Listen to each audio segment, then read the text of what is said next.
The Badoglio Proclamation was a speech read on Italian radio at 7:42 p.m. on September 8, 1943, by Marshal Pietro Badoglio, the Italian head of government, announcing that the Armistice of Cassibile between Italy and the Allies signed on September 3, 1943, had come into force.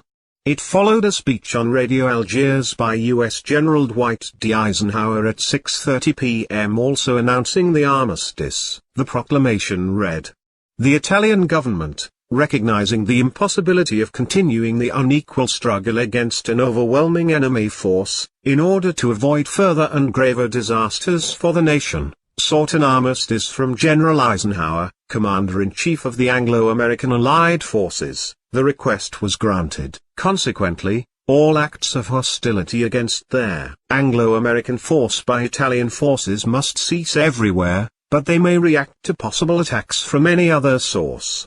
The abandonment of Rome by the military high command, the head of government Badoglio, King Victor Emmanuel III and the king's son, Crown Prince Umberto, their move towards Pescara, and then Brindisi, and also the proclamation's use of a format which did not give their clauses of the armistice in a clearly comprehensible form, this was wrongly interpreted as meaning a complete end to the war, all led to confusion.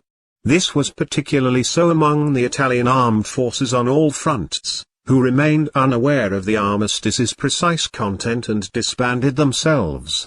Over 600,000 Italian soldiers were captured by the German army and sent to various prisoner-of-war camps under the designation of Italian military internees in the weeks immediately after the announcement.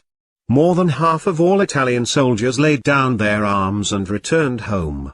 The Italian and German high commands intercepted the Eisenhower broadcast first, so the Germans immediately put Operation Axie into effect to disarm their former allies and occupy the whole Italian peninsula on September 9, sinking the Italian battleship, Roma, which had been ordered on the night of September 8 to sail with the entire Italian fleet to Malta in accordance with the armistice's clauses, under the cover story of attacking the Allied forces landing at Salerno in Operation Baytown.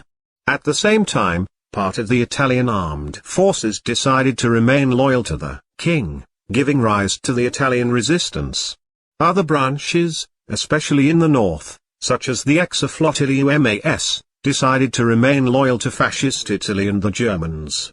Despite the proclamation, the Allies thwarted a massive and immediate release of Italian prisoners of war loyal to the Italian king and the Badoglio regime, to avoid them potentially rejoining the fascist forces in northern